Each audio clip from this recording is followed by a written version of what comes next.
Hey everyone, Davey here. So it's October, and that means The Walking Dead, the actual Walking Dead TV show, has returned with its 6th season. Fear the Walking Dead just managed to wrap up right before its premiere, and maybe later on down the line when all episodes are available on DVD or Blu-ray or whatever, I'll check it out because I didn't really catch up with it. I didn't watch the first couple of episodes when they aired, and I could start it right now, but now that The Walking Dead started, I almost wish that The Walking Dead actually aired over the summer so that there's enough time to catch up on that for people who, like me, who missed it before The Walking Dead actually starts. But unfortunately, they lined it up in a way where the finale for Fear the Walking Dead was in the week prior to the Season 6 premiere of The Walking Dead, entitled First Time Again, which is a very appropriate title because it almost feels like things are starting up again, especially now that Morgan has joined the group.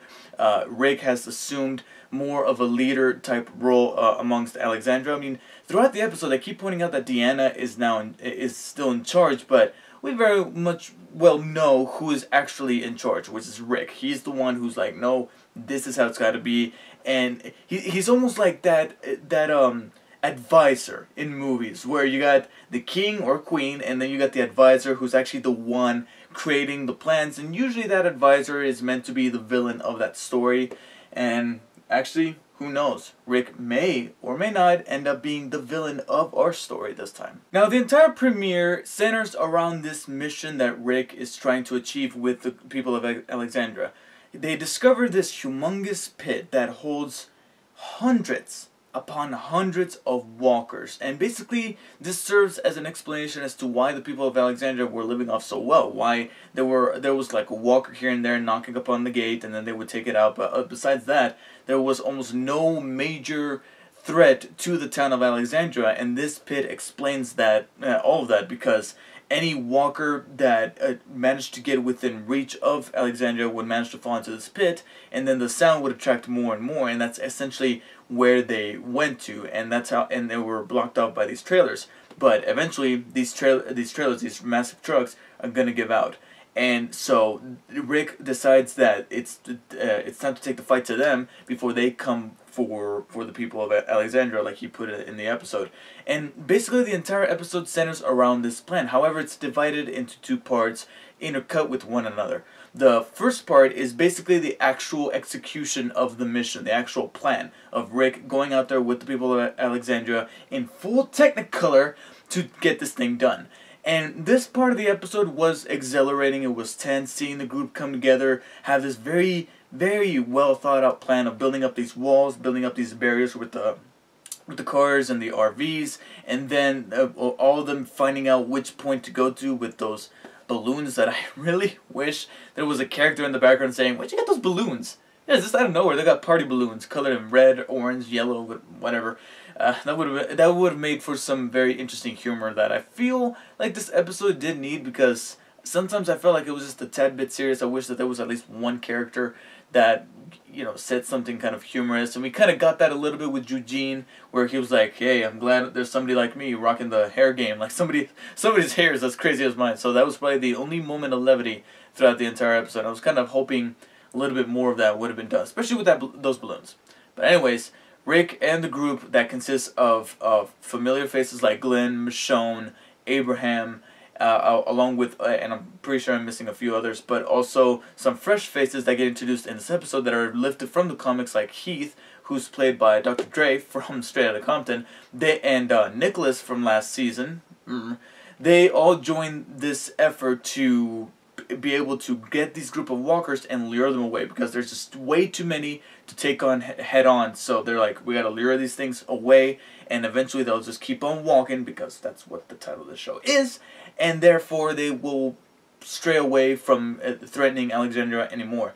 And so throughout the episode, this plan seems to go accordingly. Nothing seems to go wrong, but because it's a show, it's a TV show, we need drama, things tend to go wrong. The first snag they hit, not only during the actual mission, but also the moments prior to it, is this guy named Carter, who right from the get-go I could tell he was the guy who was gonna die, because I knew that this plan was not gonna get everybody scot-free. It would have been a nice change of pace that everybody would live, everybody who's part of the plan will live by the end of it, but things are bound to go wrong, and one of the first things to go wrong is this guy who gets bitten at the very end because he simply just did not take care of himself, he didn't pay attention to his surroundings, and so he gets bit, and being that he's this guy who was just not at all prepared to fight, even when Rick tried to get him to do so in that little sequence where the walkers come out and he's like, hey, let them take care of it, let's see how they do, but then Morgan jumps in and that causes the rest of the group to jump in. He gets bit and then he starts just wailing, and of course at this point came the moment that I was kind of seeing coming from some time. I mean, it wasn't from a while away, but it was slightly predictable that this was going to end up being the end result, which is Rick putting him out because he was just causing way too much noise, and it was for the greater good. So I kind of saw where Rick was coming from there, and that was the first snag. But then the second one, which is where we end our cliffhanger on, is this horn that just goes off and just flat out ruins the entire plan, because up until that point that plan was going completely well, but then this horn goes off and that's where the episode ends. And it's a very good cliffhanger. I just really hope it's not a red herring where some walker just happened to trip a horn inside a car, you know, walked inside of a car somehow and is now pushing up against a horn or something like that. The only person who can possibly be legitimately sabotaging the plan, which would make total sense and would make for a much more interesting twist rather than just a walker, oh, you know, I accidentally pressed the horn, like the show sometimes tends to do, is that kid Ron, who we saw in the other aspect of this episode I'm going to talk about. But Ron, who is Pete's son, Pete, the guy that Rick put down at the end of the season finale, we see Ron throughout this episode. And I'm just going to tell you right now, I'm already hating the kid, alright? He's got that face, he's got that attitude. I'm already going to dislike this fucking kid. And it would only make sense that this is the kid who's blowing the horn. Now granted, him, you know, honking this horn, attracting the walkers towards his general area would be kind of suicidal, but if it means taking out Rick, who I think at this point he kind of hates maybe, you know, it would just make sense for Ron to be the person that's honking this horn and just ruining this plan. But we'll have to wait and see until the second episode. The only other thing that I can comment on with this this moment where the plan gets ruined is that here, along with the opening sequence of the episode, is where we get a really good sense of the scope and scale that the execution of this plan was trying to deliver. This premiere episode was directed by Greg Nicotero, and he did a really great job at demonstrating how big of a threat these walkers can be, because, you know, there's just a few of them. At this point, the group is just so well seasoned that whenever there's only like 4 or 5 or a couple dozen, like in that shack that Glenn and Heath and Nicholas took out, I mean, I was glad to see that all 3 of them made it out scot-free out of that plan, and that kind of gave them a sense of like, hey, the 3 of us can do things well enough together, let's go ahead and move on. So I'm hoping that we're going to develop a little bit of a Three Musketeers vibe with those 3 characters there, and that could be kind of cool. But by this point, these people are well seasoned, so whenever there's only a handful of walkers, they just go forward, they take them out, they're done.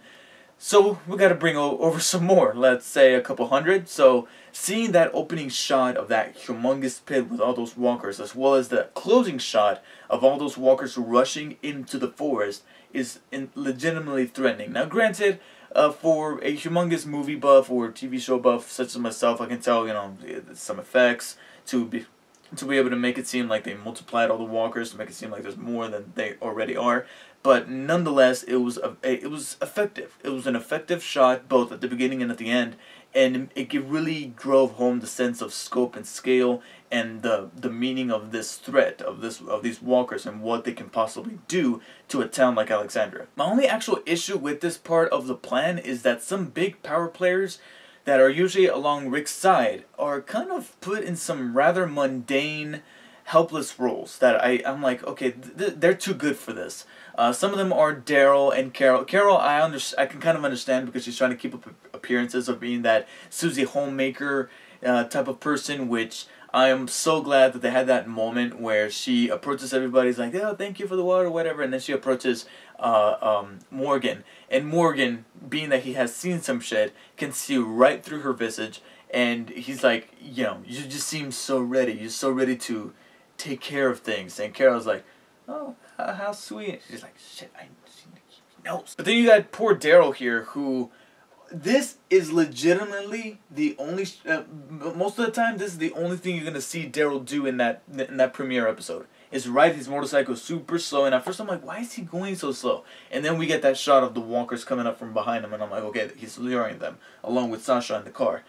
But, oh my god, this is Daryl we're talking about, alright? We're so used to seeing him put arrows in walkers' heads and taking things out with his bare hands, that seeing him just go, I'm just like, dude, just do something already. And also, where's Aaron? I understand that, like I mentioned with the Agents of S.H.I.E.L.D. episodes, I like it when they take their time to put things in their episodes as the series goes on, as the season goes on, so that way things don't feel too crammed up. And I understand, like, elements like the wolves were left out, which unfortunately I did not mention in my season 5 finale review. I for some reason where I was watching it cut off after the actual ending of Rick and Morgan meeting, so I did manage to catch that part where it shows the car and it says wolves not far, so I apologize for that.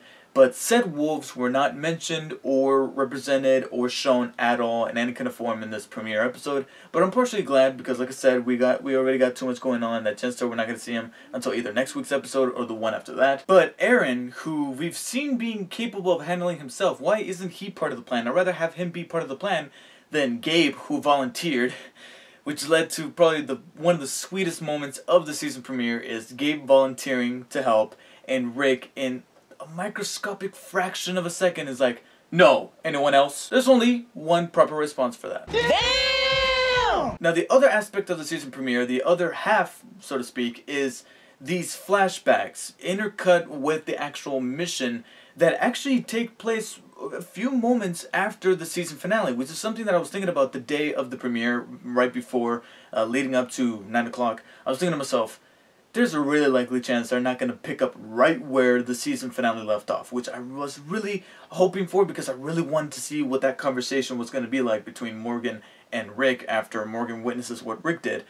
I was really looking forward to that, but part of me was like, you know what, no, they're going to do some kind of time jump, and sure enough, the season premiere opens up with that little mission, and I'm like, okay, it's been a few days or weeks maybe since Morgan has become part of Alexandria, and now they're going on this mission, and then we're going to start seeing the friction between the two, but then we get these flashbacks, which they don't take place right at that moment where Rick and Morgan finally meet after all this time, but a few, few minutes afterwards where they all got cleaned up and settled down. In fact, the first few moments of the season premiere where it does go back into those flashbacks, we get mainly a catch-up of what these characters are kind of feeling after these events, of seeing Reggie dying, of seeing Rick put Pete down, that kind of thing. We see just these characters simply just looking at one another, hugging each other, consoling each other, trying to just, cool down. And then afterwards, we get the lead up to the plan, figuring out how they discover this pit. But along the way, the main focus of these flashbacks is seeing how Rick is affecting everybody, taking on this I don't want to say the dictatorship like we were kind of getting in season 3, but shades of that, where he just flat out tells Morgan, I'm not taking chances anymore, and we're seeing ripples of that happening with other people throughout this episode, where we have Rick conversating with Daryl and how he doesn't want him along with Aaron going out and finding people anymore. He can't take that chance anymore. He has to take care of their own, and they have to take care of their own. And then he's talking with Carol, and he talks with various people, including Ron's mother, whose name escapes me, but how he was kind of being kind of creeper status with her, and now she's finally like, you know what? No, I'm good. I'm going to teach somebody's going to teach me how to use a gun. I'm going to teach Ron. We are good. We understand what kind of person you are now. And because of that, I'm looking forward to seeing how this friction is going to develop within Alexandria, and how Deanna's going to play a part of that, because she, like I said, she's becoming that king or queen that has that advisor who's mainly the mouth of it all. The advisor is mainly the one that's making all of the decisions, and the Deanna is just that person who's kind of like funneling them through. And so I'm interested to see how this all plays out. And the main reason why I'm so interested in all this is, of course, the inclusion of Morgan, because Morgan encapsulates that character that we all hope to be during the zombie apocalypse. Somebody who is willing to do what it takes to survive and to take care of his loved ones, of the people that he cares about, but at the same time he holds on to something dear. He holds on to hope that maybe things could go back to the way they were. I mean, sure, you know, he can handle himself with a stick, with whatever, you know, he is certifiably trained to be able to survive in this world, but at the same time he managed to, you know, ever since that instance where Rick found him being all crazy, like, clear, my mind is clear, you know, that ever since that episode, he has managed to find a balance between doing what needs to be done that is necessary, that is mainly what Rick is at 100%, and he also has shades of people like Dale from Season 2 or Herschel, where he can recognize the good in other people. He manages to find a balance between those two. A spirit that kind of mimics that of his fighting style, where he can be violent but at the same time graceful with a stick. He doesn't have to be lethal, and so people like that tend to not really survive in this type of world. It's actually one of the, it leads up to one of those scenes in which Rick mentions Carter, the guy that was kind of conspiring against him, and how he wanted to kill him, but at the same time it doesn't really matter because at the end he's gonna die anyway, which we ended up seeing by the end of the episode. And moments like that do kind of justify Rick. It's moments like that where I'm like, he's being kind of a dick, but at the same time I can kind of understand where he's coming from. I understand why he feels the need to do these things within this world, because it's just how it is. But Morgan just insists throughout the episode that he sees something in Rick, that maybe he can come back to that person that he met back in that pilot, that very first episode where they first met. He sees that old Rick still in there somewhere, but it just, you know, it just got buried very, very deep. So I'm just very interested to see the friction between these two, because various times, not only in the flashbacks, but also in the you know, present time where they're executing this mission, we see Morgan just constantly looking at Rick like, really, you know, are you sure you really want to be doing this? So I'm definitely looking forward to seeing how this all plays out as the episode, not only the episodes, but also the entire season plays out. And I'm really hoping that Morgan has a long life after, not only within the season, but also after the season. And this is the character that I definitely want to see stick around for quite some time. In fact, the very notion of maybe him becoming the central character and Rick kind of, you know, gets exiled or perhaps even killed. I mean, I'm thinking in hypotheticals. Hypotheticals. That would make for such an interesting twist to the show. Make things feel a whole lot more refreshing.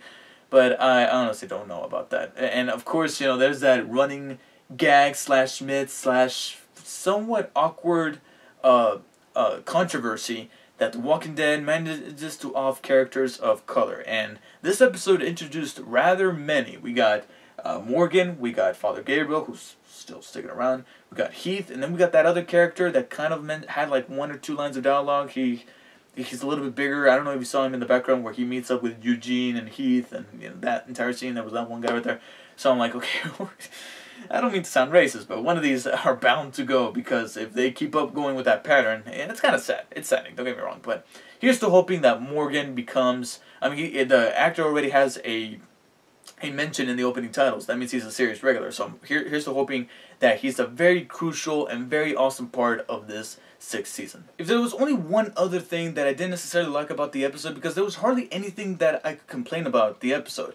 The only other thing that I can think about, besides the fact that some of the big players in Rick's team got kind of put in these mundane positions, like Daryl just navigating through the road at a glacial pace. But if there was only one other thing that I didn't like, is that these flashback sequences, which I really admire that they went with black and white, because not only that it tell us that, oh, this is a flashback sequence, but it also harkened back to both the comic books, which are in black and white, and also that time where they took the pilot episode and made it black and white to mimic the comic books and to pay tribute to the comic books. That was also pretty cool, and to the, you know, George Romero stuff. That was rather neat.